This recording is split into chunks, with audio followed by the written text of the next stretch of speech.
Elhamdülillah, elhamdülillah, elhamdülillahillezî hedâ. Siz görmeseniz dahi o gördüğünü bildiriyor ve sizi görüyor ya. Mevla'ya hesap vermenin endişesini içinde duyup da ağlama ne tatlı ağlama. Yüzü yerde olma bir irfan meselesidir.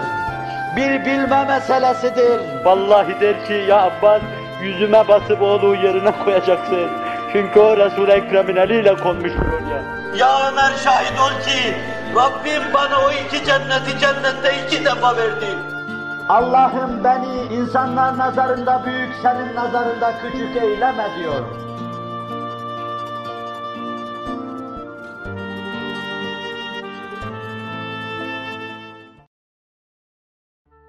Muhterem Müslümanlar, mütekamil bir milletle o seviyeye gelememiş millet arasında, mütekamil bir milleti teşkil eden fertlerle o seviyeye gelememiş fertler arasındaki fark,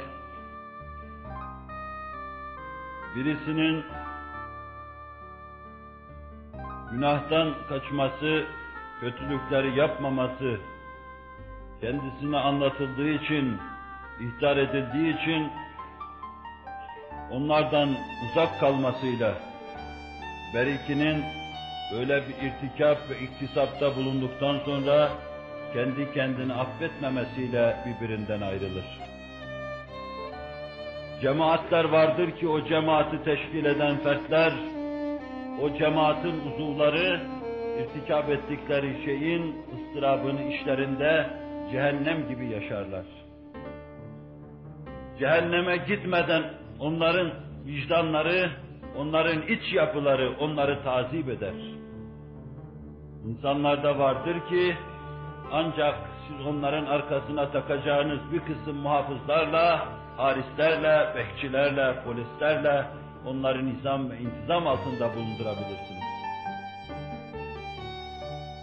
Bunu biz mükemmeliyeti ölçü olarak ele alıyoruz. En mükemmel, ideale yakın cemaatler, kendi cezasını kendisine veren, fertleri kendisine ceza veren, o fertlerin teşkil ettiği cemaatlerdir. Israrla üzerinde durulan, bu hassasiyetle yapılması istikametinde gayret gösterilen şey de, bahtiyar bir cemaat için bu olmalıdır. Böyle düşünürüz, böyle yaparız, anlayışımız bu istikamettedir sözü, mübalağa ve size rahatsızlık verici olur. Ama mükemmel bir cemaatin davranışı bu istikamette olmalıdır şeklinde meseleyi arz ifade ediyoruz. Ne zaman yaptığınız kusurların, işlediğiniz kötülüklerin, irtikap ve iktisaplarınızın içinizde burkuntular halinde meydana geldiğini duyacaksınız, o zaman kendi cemaatinizden emin olabilirsiniz. Ne zaman kusurlarınız sizi rahatsız etmeyecek, o zaman arkanıza 1000 tane muhafız dahi takılsa, siz mükemmel bir cemaatin, bir cemiyetin içi olamayacaksınız.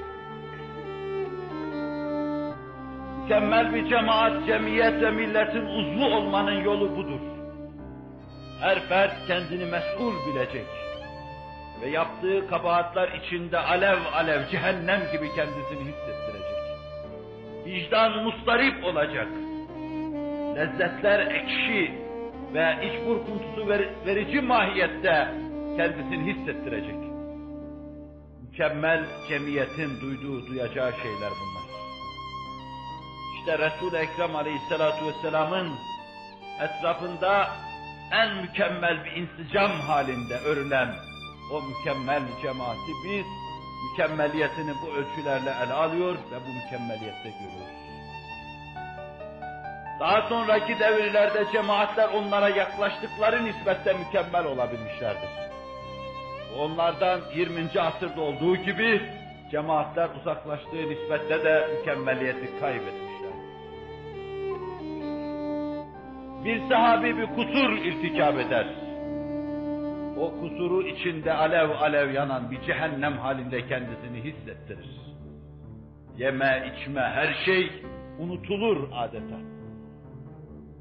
Bir harbe iştirak edemeyen 3 sahabi vardır.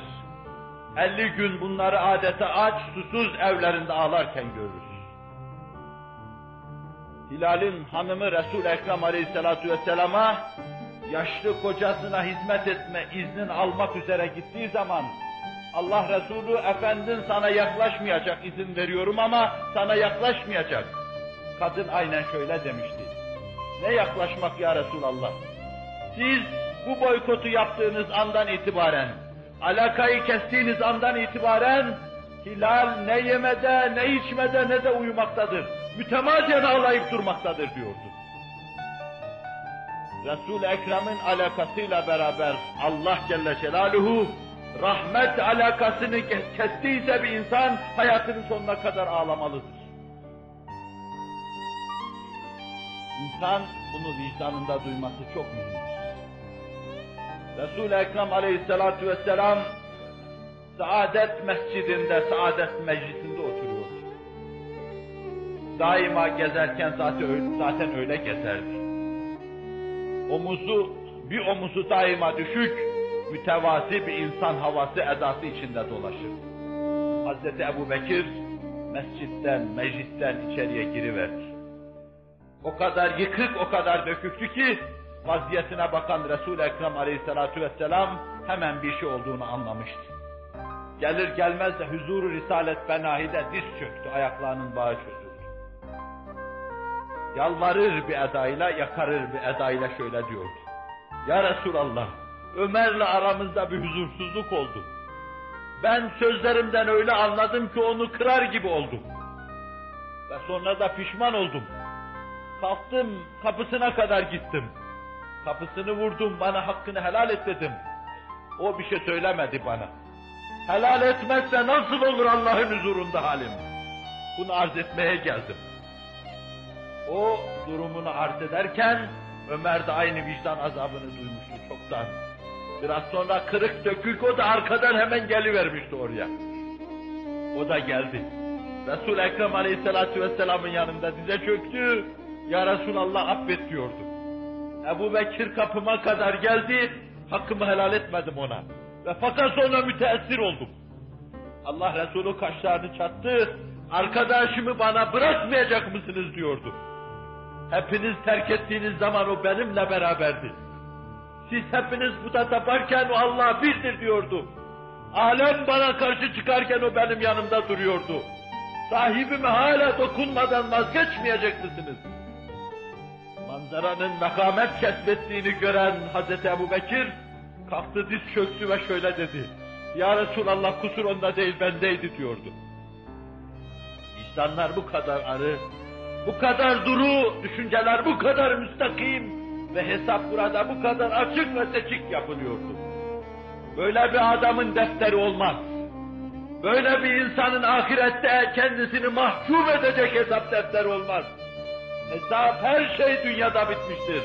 Yapılmış, olmuş, gitmiştir. O İran'ı dize getiren kumandan, Heraklius'u ordularıyla beraber dünyaya geldiğine bin pişman eden insan ve Batı stilinde düşünen insana Hannibal'ı karşısında kumandanlık dilenirken görüyoruz diye tasvir ettiği büyük Halit, büyük fetihlerinden birisinden döndüğü zaman Ammar'la arasında bir hoşnutsuzluk, huzursuzluk olmuştu. Ammar Halid'i şikayet etmişti.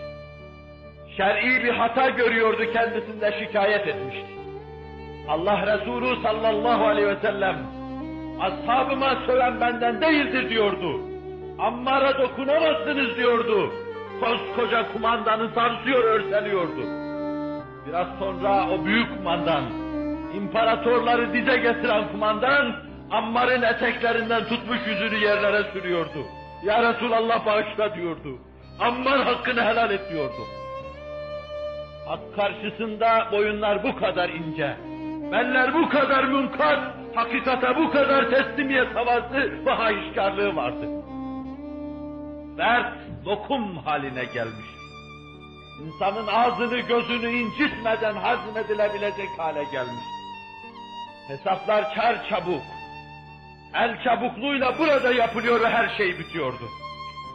Bu kadar salih bir cemaati teşkil edebilecek fertler, bu kadar mebzul olursa, cihanı fethedebilecek cemaat birdenbire meydana gelir. İşte hakiki müminin üzerinde ısrarla durup, kurmaya çalışması gereken cemaat, bu cemaat olacak. Bir başka misal arz edeyim. Kopuk kopuk bu misallerle oradaki meseleleri teyit etmeye çalışıyorum.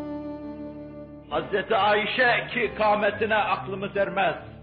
Düşünce ufkumuz Hazreti Ayşe'nin büyüklüğünü idrak edemez. Resul-i Ekrem Aleyhisselatü Vesselam'ı çocukluğuyla idrak eden bu kadın, Allah Resulü vefat ederken sadece 20 küsur yaşındaydı. Ama anaların anası olmuş, analığını cihana kabul ettirmişti.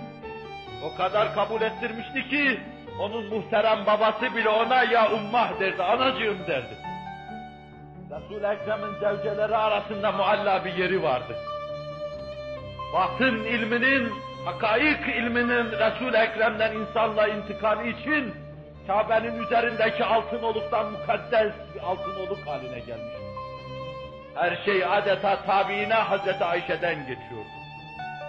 Büyük hizmetler etmişti ve edecekti. Resul-i Ekrem'in harplerine iştirak etmişti. Paçalarını sıvamış, yaralılara, maktullere bakmıştı. Vefat ederken de bir ilim dağarcığı olarak kendisini tabi'in imamlarına muallimi olarak görmüştü. Huzur-u Risalet Fenahi'de otururken hıçkırıklarını tutamayarak birdenbire ağlayıverdi. 15 yaşındaki bu kadın niye ağlıyordu? Derdi neydi acaba? Onun dilgir olmasına rahatsız olan, evinin içinde aile fertlerinden kimseyi bir zerre kadar incitmemiş bulunan Resul-i Ekrem Aleyhisselatü Vesselam. O vefat ettiği zaman hepsi kendisinden çok hoşnut. Hepsi hıçkıra hıçkıra ağlıyorlardı. Gül kadar kimse incinmemişti. Gül kadar incitmediği bu kadın niçin ağlıyordu? Niye ağlıyorsun ya Ayşe? Allah huzurunda hesap vereceğimden çok korkuyorum ya Resulallah diyordu. Ne cürmü vardı acaba? Ne günah işlemişti 15 yaşındaki kadın? Hayata gözlerini açar açmaz, büyük mürşidin, büyük muallimin evinde kendisini bulmuştu. Sabah akşam evinde vahyi nazil oluyordu. Hatta kadınlardan bazıları bize de ya Resulallah dediği zaman, niçin Ayşe'ye karşı bu tavır diyordu. Bana vahyi daima onun evinde nazil oluyor buyuruyordu. Sağanak sağanak vahyinin yağmur gibi indiği bir yerdi ev onun. Resul-i Ekrem'le oturduğu bir zamanda Cibril-i Emin gelmişti. Allah Resulü sallallahu aleyhi ve sellem biraz sonra Cibril giderken Hazreti Ayşe'ye şu tebride bulunmuştu. Bana Cibril geldi ya Ayşe, Allah'ın sana selamını söyledi. Ya Resulallah görmediğimi görüyorsun diyerek psikolojik bir memnuniyet ishar ediveriyordu. İşte Ayşe bu idi. Bu olmasına rağmen hıçkırıklarını tutamıyor, ağlıyordu. Niçin ağlıyorsun diyen Resul-i Ekrem'e karşı ahirette Allah'ın azabından çok korkuyorum. Ehlini hatırlar mısın orada diyor. Ve sözün sonu fezlekesi de budur. Ehlini hatırlar mısın? Allah Resulü 3 mevkide hatırlayamam diyor.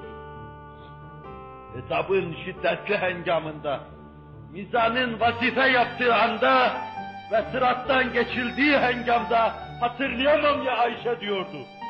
Gün bildiğinden çok şiddetlidir, hesap çok ağırdır, mesuliyet belin kemiklerini çatırdatacak kadar büyüktür diyordu. Büyük insanlar, mesuliyetlerini işlerinde hisseden insanlar, hayatta arzularını bağlayan ve gemleyen insanlar, beni hatırlar mısın, hatırlayabilir misin derken, bilmiyorum bize bir şey anlatıyor mu? Biz herhalde bu manzara karşısında seni de hatırlamazsa artık hatırlanacak kimse kalmamış demektir. Bize bunu demek düşecektir. Herkes başının çaresine baksın. Nur evinde, saadet evinde, sağanak sağanak vahyinin indiği, çaylar gibi çağlayıp akıp gittiği evde neşet eden, nura gözünü açan, nuru gören, nuru duyan, nurdan başka bir şey bilmeyen Hazreti Ayşe'nin bu büyük, derin ve köklü, daidar eden endişesi karşısında kaygısız ve duygusuz yaşayan insanlar başlarının çaresine bakıyorlar. İslam bu fertlerle yola çıktı. Omuzuna aldığı büyük davayı bu fertlerle bayraklaştırdı. Afak-ı alemde bu anlayış ve bu şuur içinde göründü. İnsanlık karşısında 23 sene, 24 sene gibi kısa bir zamanda dize geldiyse, bu anlayışın karşısında dize geldi. Ve bu anlayıştaki fertlerin teşkil ettiği millettir ki, Heraklius'un ordularını bozuyor, kumandanlarını kaçırıyor, cihanı dize getiriyordu. Öyleyse, en yakınınızdan başlamak suretiyle, nefsinizden başlamak suretiyle, hülyaları bırakarak, ütopik düşünceleri bir tarafa bırakarak, realiteye uyarak, Resul-i Ekrem Aleyhisselatü Vesselam'ı anlayarak, onun yetiştirdiği cemiyeti yetiştirmesi istikametinde adım atmak suretiyle aramızdaki boşluğu kapamaya bakalım. Aramızdaki mesafeyi çabuk kapamaya bakalım. Allah yar ve yardımcımız olsun. Tevfikiyle elimizden tutsun. Bizi insanlık semalarına çıkartsın. Ela inne ahsenel kelam ve ebla'n nizam. Kelamullahil melikil azizil allam. Kema kâlallahu tebâreke ve teâlâ bil kelam. Ve izâ kur'el Kur'anu festemi'u leh ve ansitû leallekum turhamun.